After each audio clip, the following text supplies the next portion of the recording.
So I keep seeing tweets and posts that Solana is like the crypto casino.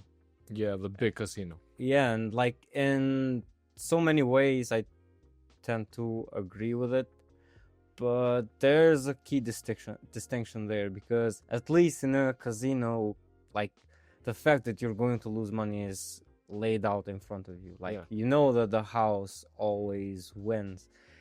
And if you look at crypto, if you look at Solana, for example, yes, there's a lot of good utility projects within the Solana, but let's talk about what's really bringing people into this chain, which is making money and trading meme coins.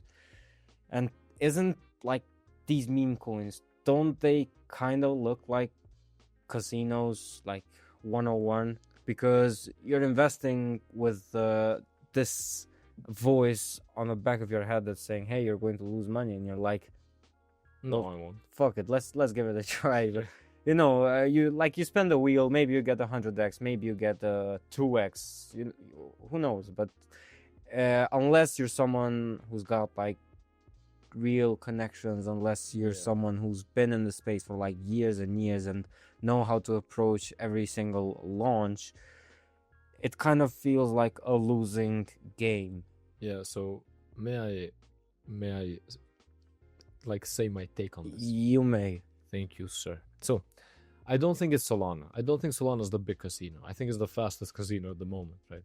Because it's the easiest way, it's the easiest chain to maneuver around, right? And for normies, that's basically what they're looking for.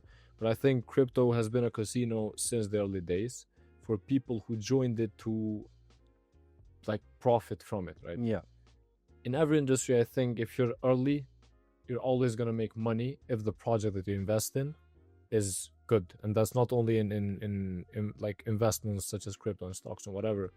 It's also like, I'm going to become a bit philosophical with this, but it's also valid in points where you want to invest your time, right? If you invest your time in the right thing, you're going to be successful, more successful, or you're going to increase your chances of being successful. Yeah. Where I'm trying to get with this, everything in life's a casino, man, at the end of the day, right? And if you are joining crypto to make money, then it's a given that you will probably lose money as well. Yeah. I mean, if you're looking at Pump Fund, for example, at today, it's true that you have better chances of hitting the jackpot at a casino, at a real life casino, rather than actually hitting 100x in Pump Fund, because there's like thousands of tokens entering the market every single day, and most of them just fail, right? It's value extraction at its finest. But again, everything life is a casino. That's my take. But like you're saying that in the beginning you could have made a lot of money, and I agree with you, because it wasn't used to be like this. Like, you wouldn't have projects launch with insiders holding like 30% of the supply in hundreds of different wallets, you know, and you didn't have like all these bots front running retail people like us, and like you will have people claiming it's a fair launch, you know, if it wasn't a fair launch. I think you get what I'm trying to say, but I mean, like... I get what you're trying to say, but the thing is, there's always been scammers in this space. Not only in this space. You have con artists selling the statue. True. I mean, in everything that you do, like... There's probably people committing crime with the way they drink water, maybe. So, you never know, but... it's essentially becoming an industry that...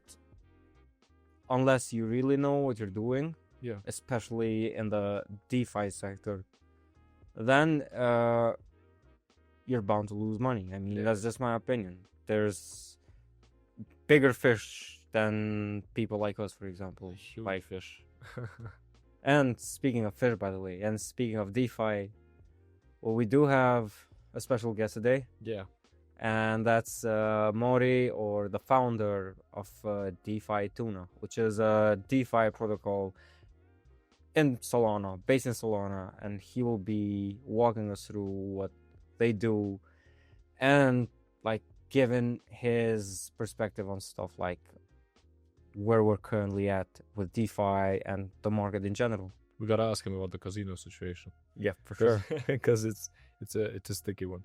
Okay, let's hop over on the call with Modi and see how it goes.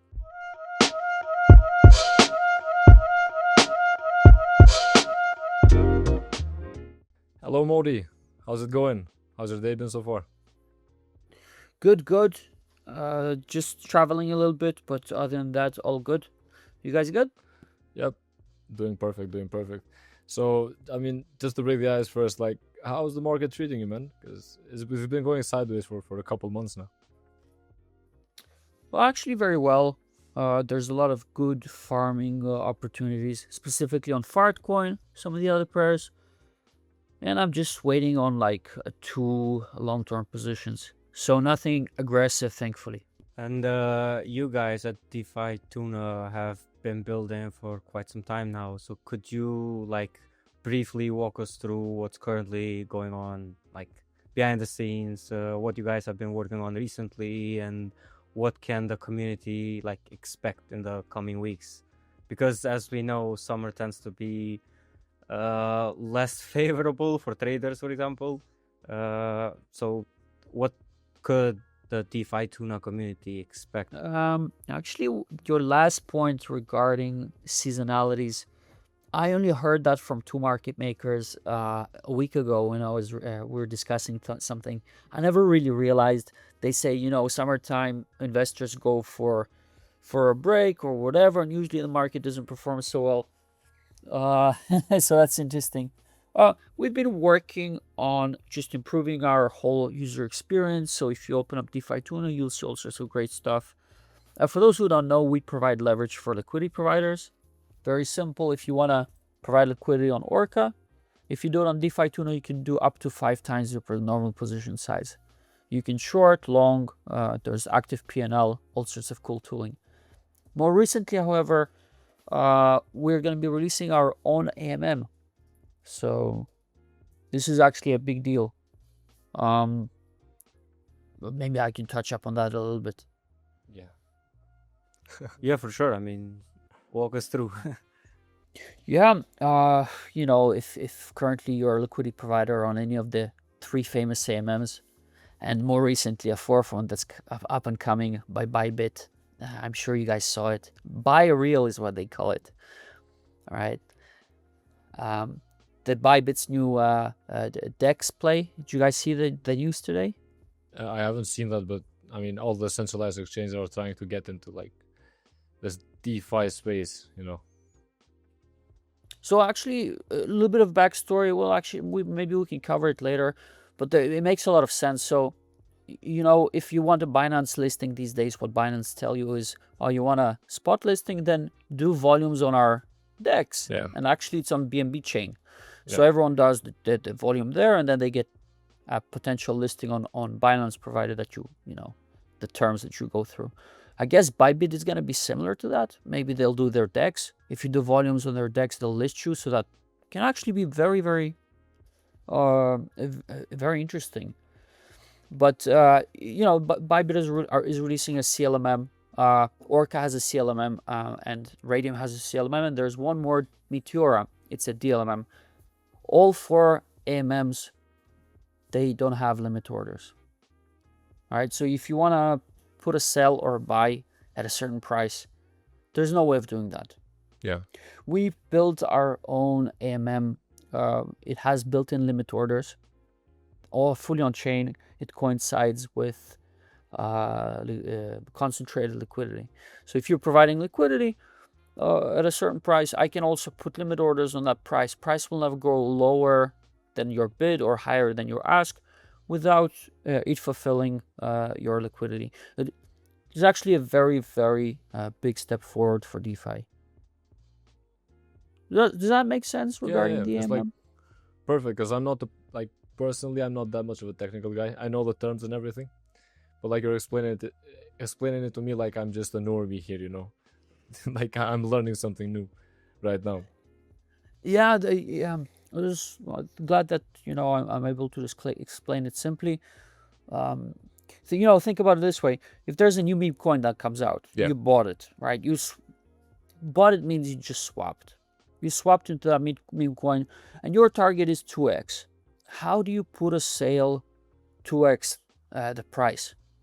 Yeah. If it was on a centralized exchange, you'd be able to do it. On a DEX, there's currently no way of doing it. There's one way of trying to manage it is going on Jupiter and putting their trigger order. But trigger order is not really a limit order because what it does is it checks when the price is lower or higher. So if I want to sell 2x, it would look when it's higher than 2x, then it would fulfill your order as a swap. So it's like a hack around the limitation. It's also very expensive. It costs 0.1%, which is quite a lot, you know. And it's very unfaithful. So like price could pump there and go back, and then like by the time Jupiter sees it, it won't swap. So like it's also it's something you cannot rely on. So it makes quite a big difference for market makers, for retail, for everyone. Actually, a pretty good point, but because I also wanted to touch upon this, since you mentioned, for example, on centralized exchanges, they can easily like sell at 2x, but with let's say DeFi or decentralized exchanges, it's not that they don't have the opportunity, but the average trader, it does not seem to be well educated in terms of that, because there's also a lot of bots and a lot of variables that come into play that prevent the newcomers to, for example, lock in a successful trade. So do you think that there needs to be more efforts in terms of also educating people in that front as well? Yeah, 100%. I really feel like a lot of people don't actually know some of the shortcomings of the tools that they're interacting with. I think a good educational platform goes a long way. Sorry to, just another thought, like, what I mean by education is not like, the platform, whatever platform we're talking about, pushing content, how much superior it is, because often enough that's like also very, bias. So like, I don't want to speak rudely about any of the products, but there are a couple of like DEXs out there, and they sort of do like a lot of educational material. But that educational material sort of is, it doesn't talk very well about the disadvantages of their underlying tools, but it just speaks broadly about what you can do and how you cope with all the things that are missing, right? Yeah, and like they can be too broad at times, because personally, before I got in deep into crypto, for example, I looked at all these guides and all these articles that explain how this stuff works, but you still, I think, in my opinion, have to go through the like a trial and error type of thing and experience, for example, losses, experience getting scammed yourself in order to actually learn. I hope like this changes in the future, but in my opinion, this is just the reality of the wild west of crypto right now. Yeah, very much so. I also think that there's no real culture of speaking out, because a lot of the times, like when you speak out against like products that have shortcomings on Solana, the products themselves come against you. Some of the people from the chain come against you, and so it's not good for business. It's not good for business. Yeah, and it's like I think that's what one of the main things that's wrong with DeFi at the moment, because most of the people that I know, let's say in my circle right now, they're not really used to DeFi, right? They just use centralized exchanges. And when you talk to them about DeFi, all they think about is, scams and, like not understanding why they lost their money. Although, like those meme coins or tokens that they bought didn't perform that bad. So like, why do you think this issue still persists in terms of, like these bad actors in DeFi? Because, it's been since 2021, let's say, that DeFi has been rapidly growing, and new projects are coming in every day. They're trying to innovate and fix it, but what's the issue? I hope my question made sense. Yeah, no, it's perfect. I think if you go back to 2015 and 16, and 17, there was an exchange called Bitrex. Have you guys ever interacted with it? Bitrex? Not interactive, but like I've heard of it. Yeah. Yes. Very simple. You could only buy or sell. There were no real risk management tooling. It was just so lacking. But the exchange was so rich, and like it was raking in loads of money, and people were just like sort of copying it and trying to mimic it. But the first real player came that took it to another level, and it came like 3 or 4 years after Binance, right? And Binance started adding all these things that actually makes it a professional trading experience of crypto on a centralized exchange. And that was like, wow, so revolutionary. Finally, like they're actually putting stop losses. Yeah. They're actually using all these interesting toolings, trading view charts, all the good stuff. And I think we're experiencing that with DeFi as well. For the longest run, we had like Orca and Radium on Solana. Orca and Radium just pretty much went with what Uniswap did. Yeah. You go to Uniswap, it's a very foreign experience, and Uniswap was built by very smart people. But all those toolings, because it was so hard to build initially back in the early days of Solana, they were built by really, really smart people. And when really, really smart people build something without a very strong core product owner, or sort of like somebody on the product perspective who's not a professional trader, you're gonna have what you're gonna get, which is you go Radium or Orca, you provide liquidity, you don't even know if you're profitable.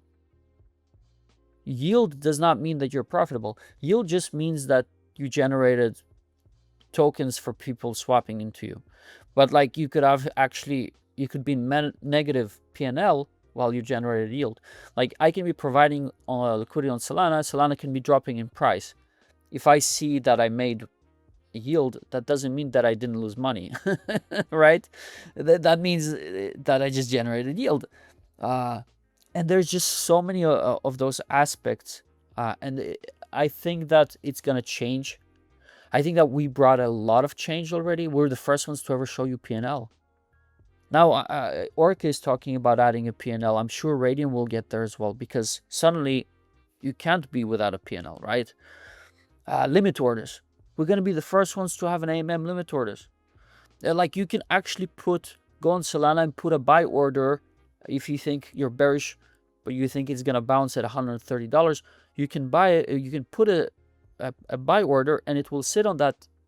The liquidity will actually sit on chain.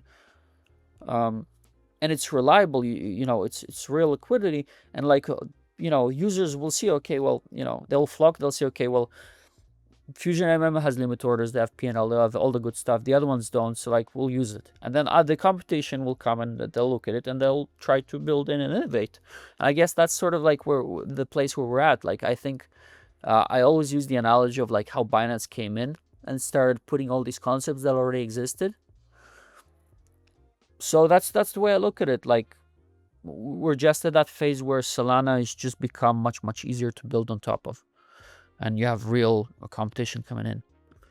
Yeah, I totally agree. I mean, but as exciting as it sounds, for example, to have, for example, the DeFi space introduce, for example, different projects introducing different features, you said it yourself. Sometimes you have to speak up regarding the controversies that go on behind the scenes, and you've been pretty vocal about it, if I'm not mistaken, as well. I read, for example, some of your threads related to Kelsier Ventures, and if you could walk us through a bit on what exactly happened there, because I want to emphasize the importance of actually speaking up about these things and being transparent with the community, which we applaud you for. The saga with Kelsier and all of that, I wrote my piece. I think all of it is publicly available. If anyone didn't see it, they can easily go back and check. I don't think that, on that end, it's... I've sort of... the way I see it is like nobody really spoke out. There's something that happened very public. A lot of people got hurt. And I think my job there was just to open it up and make it more okay to talk about these subjects, because they're very, very serious subjects. You go 20 years back, you'd get people sent out to jail for a very, very long time for such maneuvers, such frauds. And in today's world, everyone's trying to silence it up, and I think that was wrong. Obviously for various different reasons. I don't want to add more details or context, because there are investigations in place, and it's a very sensitive topic today. But if anyone wants, they can just look back. The information is there. Yeah, and I mean, it's been a while, and I think not even a while. I don't even remember when people actually spoke out on such topics, right? It's always they try to, just as you said, they try to shush them, right? And I think that's, again, as I said a few minutes ago, I think that's one of the main issues in DeFi and crypto in general right now. But moving away from this whole serious things that we're talking about, I want to touch upon the user experience, right? Because I also see user experience in DeFi right now as an issue. So how do you guys at DeFi Tuna, or you personally basically, see crypto actually changing the approach it has towards UI and UX, right? Because if I show most DeFi apps or D-apps to my friends that are not in crypto, and they see them, I gotta guide them step by step multiple times until they get the basics, right?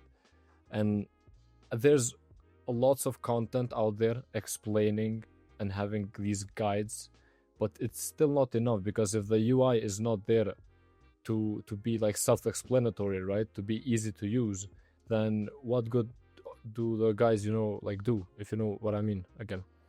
With user experience, I think for the next years, it's a race to make it as easy as possible. You're right. User experience does suck. It does. And it's step-by-step process. We've gone through huge progress.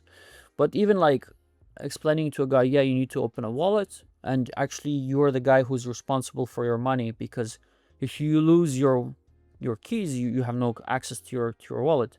And he's like, wait a minute, but if I go to Gmail or something and I forgot my password, I can easily recover. And you start teaching them about sovereignty over your own funds, and it comes with consequences. If you're responsible for your own money, you also need to store it, right? So suddenly you have one more obligation. You need to be responsible with your keys and not lose it. And then, okay, I can get scammed through transactions. So you need to be extra careful. You need to check the websites. And so that puts a lot of weight on the user himself, through and through, on the application layer, but also on a layer of just him sending or interacting with the applications. Figuring that out, it's still not perfect in the DeFi space. But even that is difficult. There's a privy, I don't know, they're acquired recently. I forget how do you pronounce it? I don't know. On Hyperliquid, when you go and you interact with it, it lets you sign in using your email. Okay. So they did something unique that's understandable for a user. You can sign up to the platform, or you can log in using your email, and it ties your crypto to your email.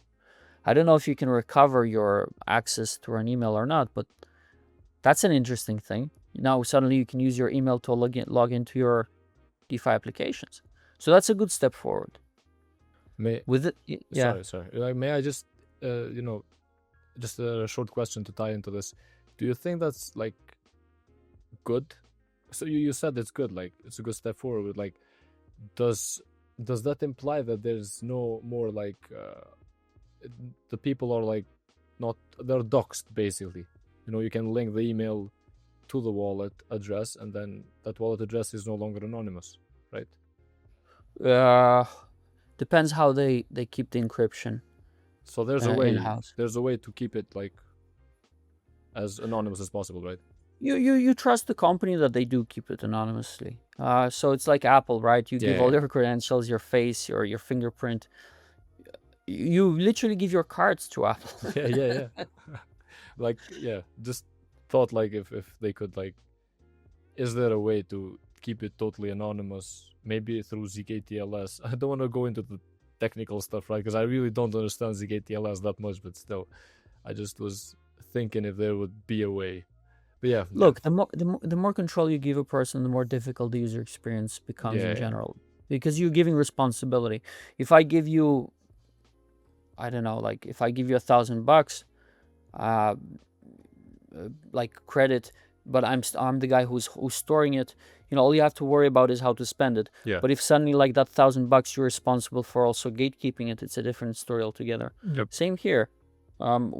People are trying to onboard as many users as possible, and the biggest amount of users are the users that don't actually know how to handle their own keys, or don't actually read up on a lot of the docs that are available there. You really need to dumb it down for the simple user. Yep. And then the thing is, like, there are many normies who don't care about being like, using non-custodial wallets or DEXs, right? I think that's another issue with like DeFi scaling on the long run. But yeah, the way I see it is this: it's in cycles. Every big hack, you have more onboarding on chain. So exactly. But yeah, and it's also a matter of balance and compromising, because you could have had all the stuff, anonymity and all that, but you would have wanted better user experience, and you would have to trade off in some shape or form. So I think it's all about reaching that balance, as long as that balance is sensible. But I wanted to touch upon something else. In recent months, I mean, since last year, we've seen like the market shifting, to this meme-driven or celebrity-fueled driven meme coins and all that. We had even presidents and prime ministers launching meme coins, but I kind of feel like these launches have kind of impacted the credibility of DeFi as well. So do you agree with that in the first place, and what do you think is your role as DeFi Tuna, for example, in this case, to steer that narrative toward innovation rather than short-term hype? what you said is very correct. Every single meme coin that was launched was a down-only chart, really. It had a very short burst. Basically max extraction on every single one of them. High valuations listing, and then just infinite sell. It definitely did some positives. It stress tested our ecosystem. Yeah. Not only did it stress test the ecosystem, but also it onboarded a lot of users. Those users didn't have a great user experience. So the way I look at it is like, okay, when we, how can we improve it? How can we do something different? Two things I see. One thing is, when we're going to be launching our token, we work bottom up. Low valuations, work with people who hold it, make them believers, grow it out. Like I think that's a path that sort of a lot of companies are not going for. They're doing it the opposite. They're like, we're valued at that much, so like you guys need to meet us. Whereas we want to meet the investors and everyone that's early, much slower, and build it out with them. Hyperliquid did an amazing job with that. And the second one is just to be consistent with your promises. One thing that we did, we never farmed users. We never told anyone that we have an airdrop coming, you need to farm it. No, we did a stealth launch, stealth snapshot, trying to be the difference in this crypto space. Stealth snapshot, everyone who used this early, they didn't even know about it, but they're participating in the airdrop. Here you go, guys. Anything else, I don't know, like, I guess everything else is just building of a reputation from here onwards. It's on a personal level, because we can only influence what's around us. I can only impact people that are around me, and people maybe that might listen to me, or people that are just getting contact with me. But more than that, what can I do? And yeah, like, I also agree that another big issue, because I think during the whole episode we're just talking about the issues, but I think that's important, Yeah, one of the other big issues is like extraction, and then most of the meme coins and projects, and even like utility-based projects that have been launching tokens, have been doing so just to keep their investors, not the retail investors, of course, the big investors happy. And I don't like where that is leading the market as a whole. But I think things are going to change, right?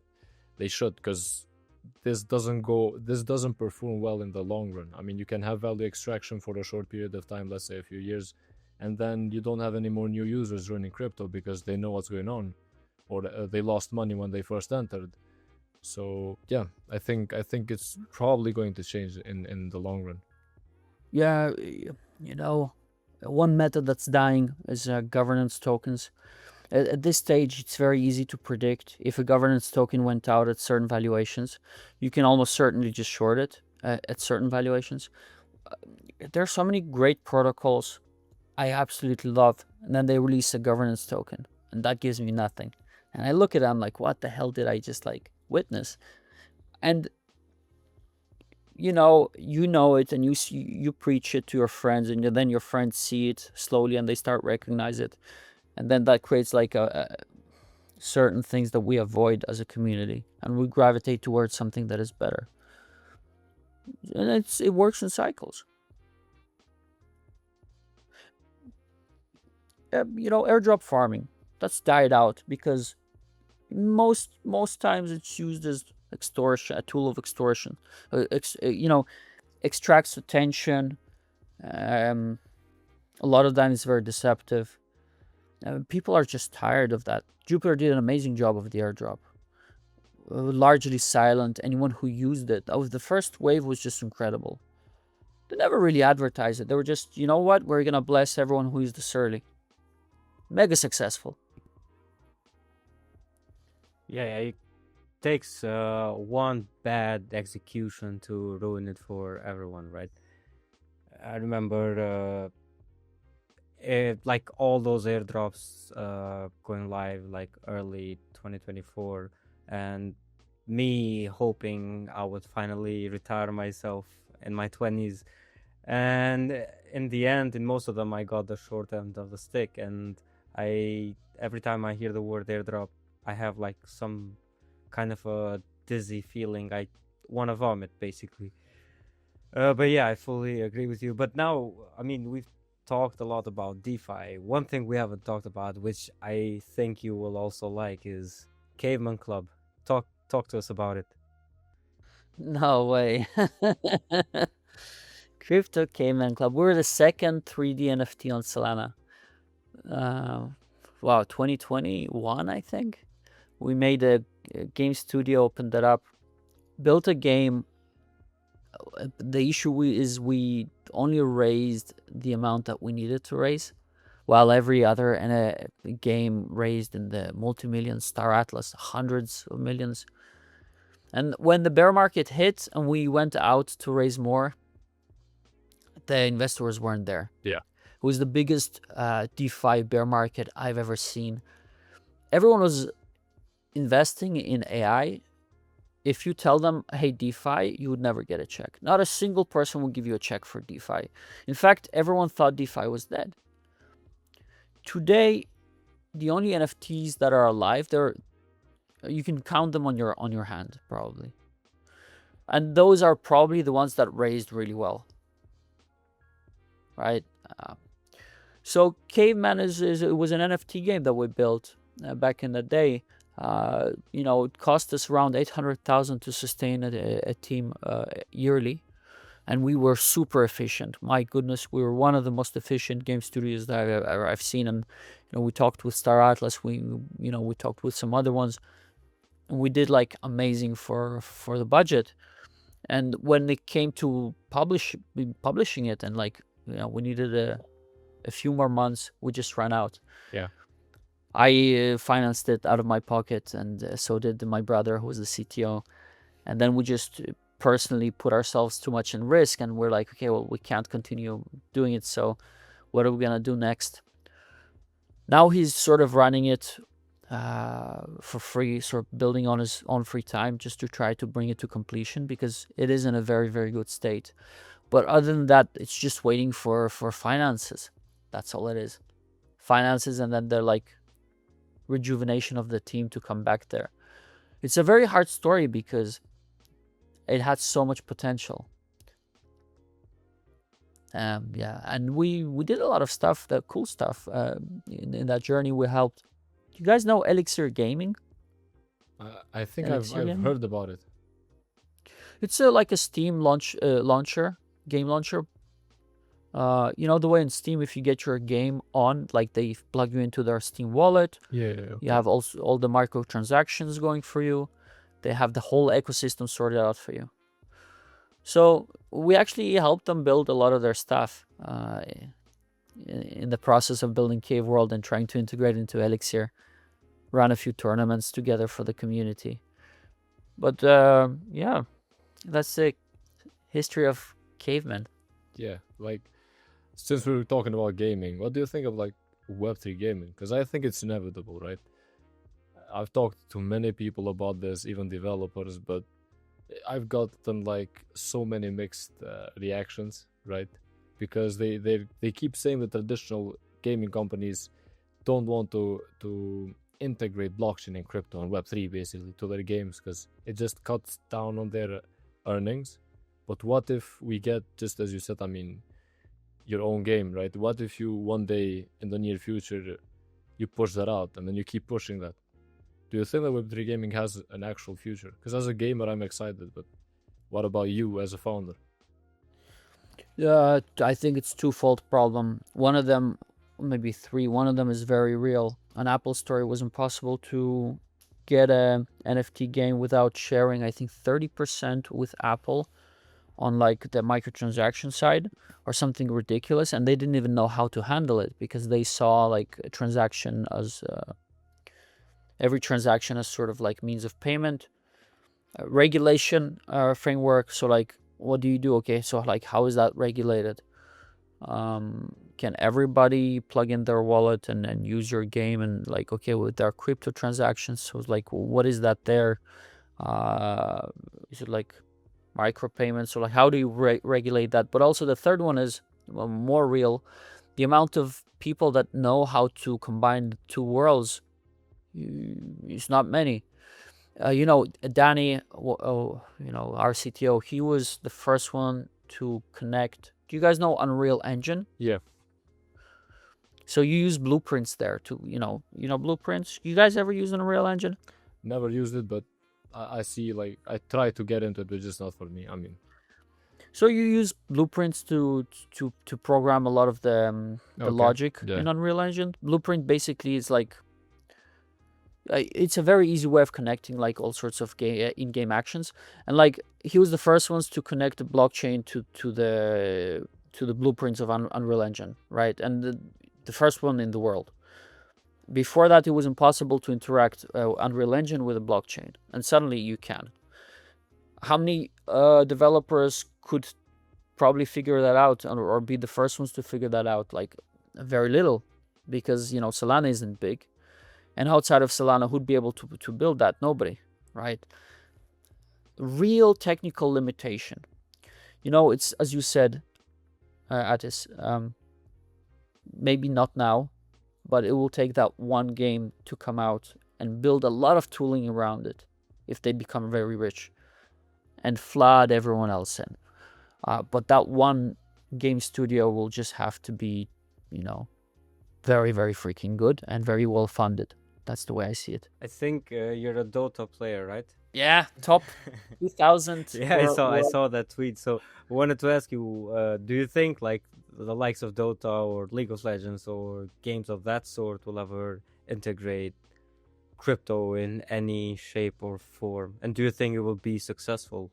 What would you put on a blockchain though? I It's a mean, good question. skins, basically, in my opinion, because cosmetics are like would be tokenized or stuff, you know, stuff like that. But as with the game being fully on chain, I don't see how possible that would be, at least not in the short run. Oh, you know, the integration part is very doable, very real.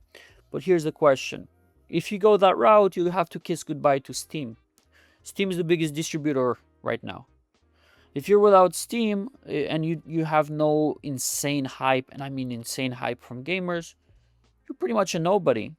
So what would that cost? That would cost you becoming viral. So like you'd need to come in as a game, become viral without Steam support, build insane community, and then maybe Steam rethinking all of their operations, and they probably won't do that. And then you'd all obviously need to build a competitor to Steam around it. Probably not in the next 10 years, Dren.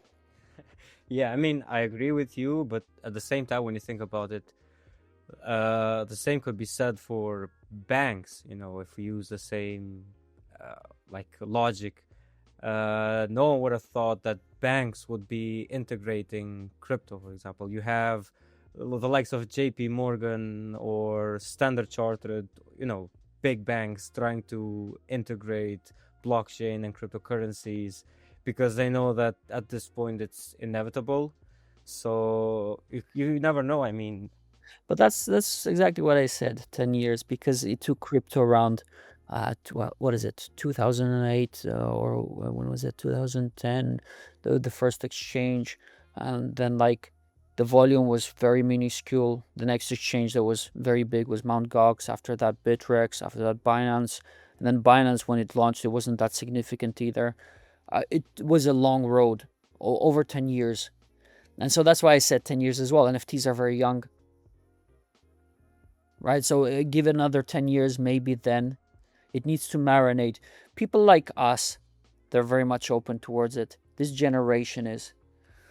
The last generation needs to sort of, get out of the way for that to happen. I think 10 years then. yeah, but one more thing I would like to add regarding this is, for example, if we take crypto as an example and seeing how it has slowly but inevitably grown and has been adopted, even by institutions.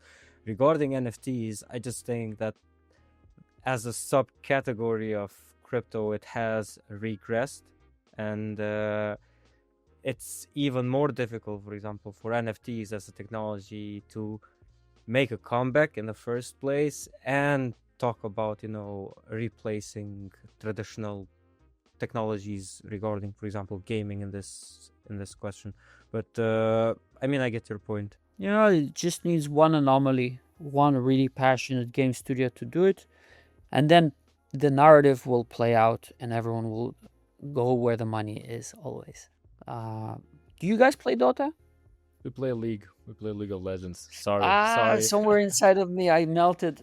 No. They say that League is the inferior Dota.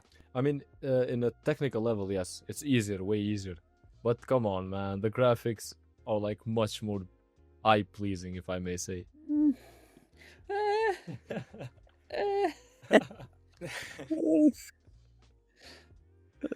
But here's the thing, it actually relates to crypto as well, because what League did different from Dota is that it made the user experience maybe better, and it brought a lot more players. And yeah, you're 100% right. Look, you see, the entry point to playing League is much lower. Yep. Much lower. Dota is it's like checkers and chess. So now moving on to DeFi Tuna. Because I think we've drifted long away from DeFi in the first place. But what I wanted to ask you is, and I mean, this is also more of a personal question maybe, so feel free to not answer if you don't want to answer. But I wanted to ask you, how do you see DeFi as a space in terms of regulations? Do you see the likes of, I don't know, the SEC working more towards having more, for example, DeFi licensed companies? I don't know how that would impact the ethos of decentralization in the first place, but I just want to hear your take. It's funny you say that. I personally know that the SEC is hearing out industry leaders in the DeFi and are framing a regulatory landscape 100%. But this is very real. There was 2 to 3 days ago. This is something that I know personally happened, and it is happening. We're gonna see it 100%. Adrian, it's gonna be very clear. For maybe European jurisdiction, much faster. For America, might take some time, but it's being worked on. So, 100%. That's actually surprising to me, because I do think that if each region would have a blueprint on how to approach crypto, the worst one would be Europe's, with Mika and all that. I'm based in Europe myself, so you kind of get where this is coming from.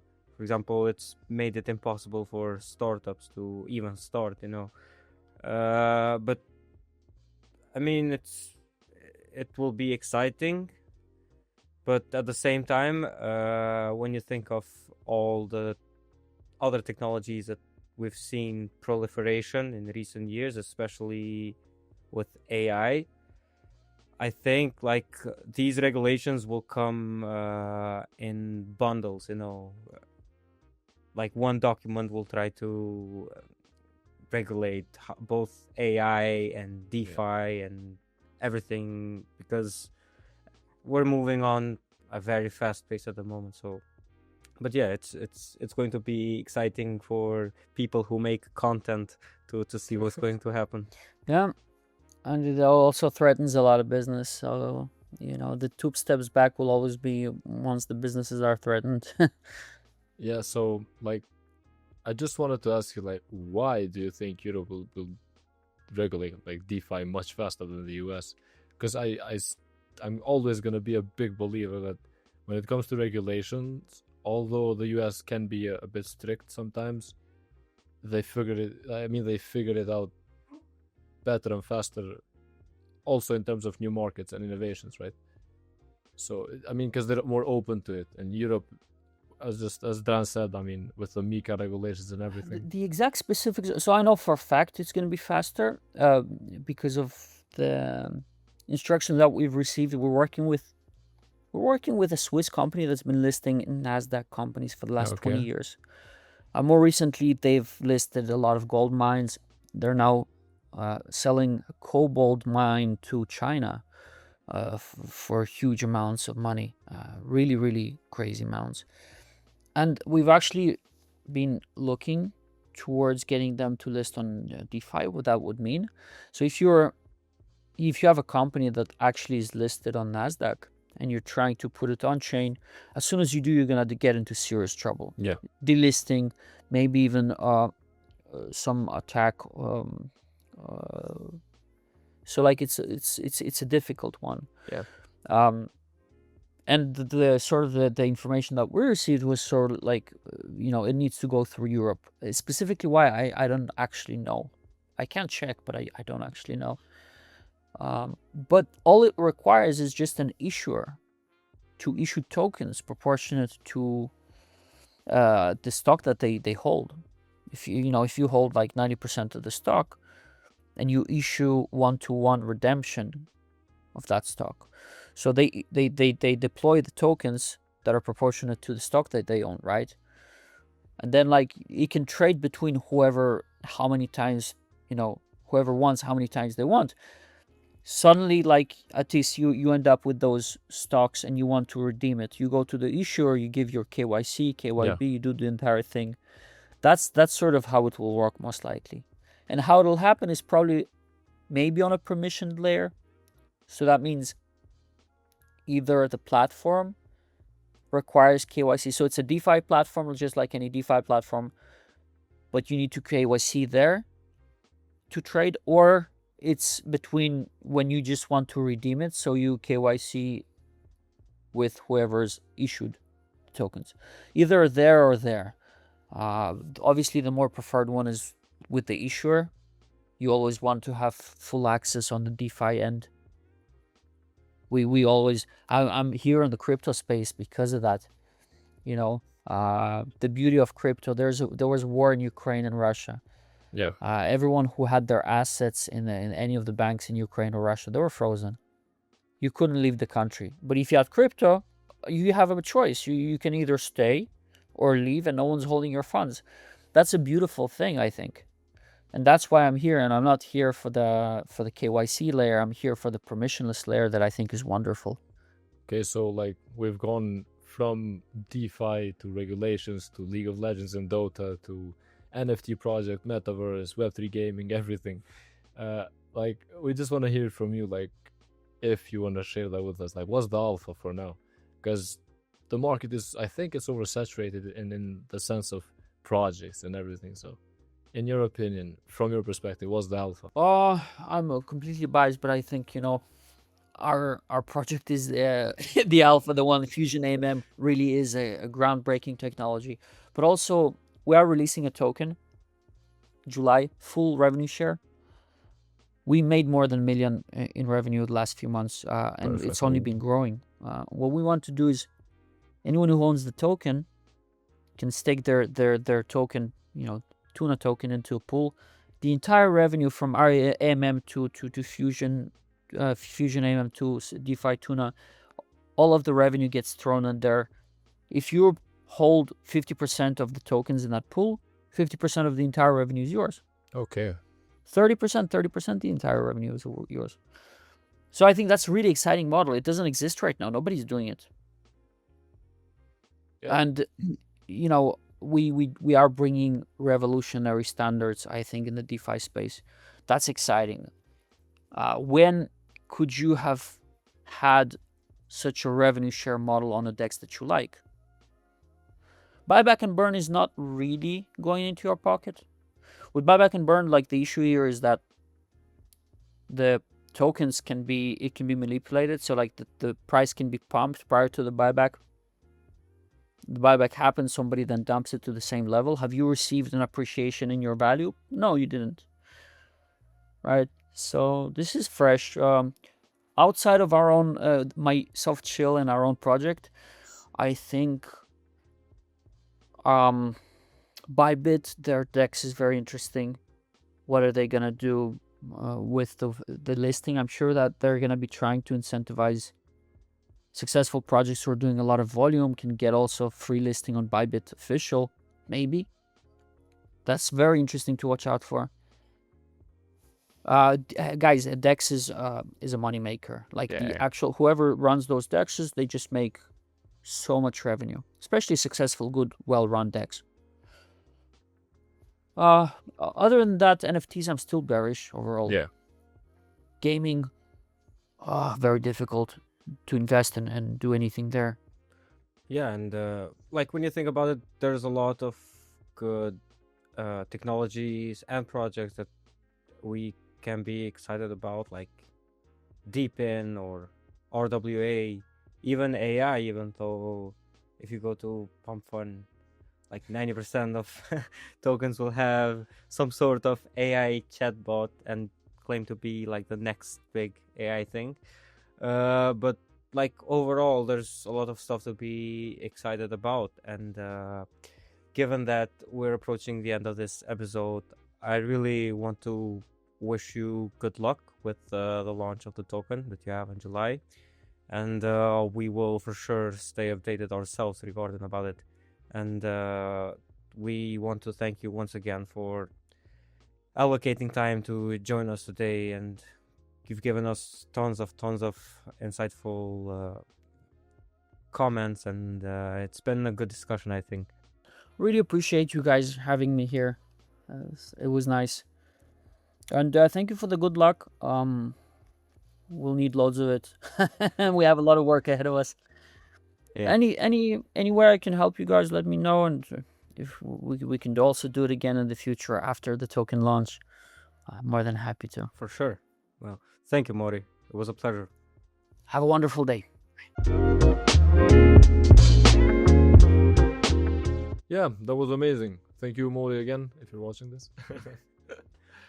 Yeah, I mean, DeFi as a space could be better, could be worse.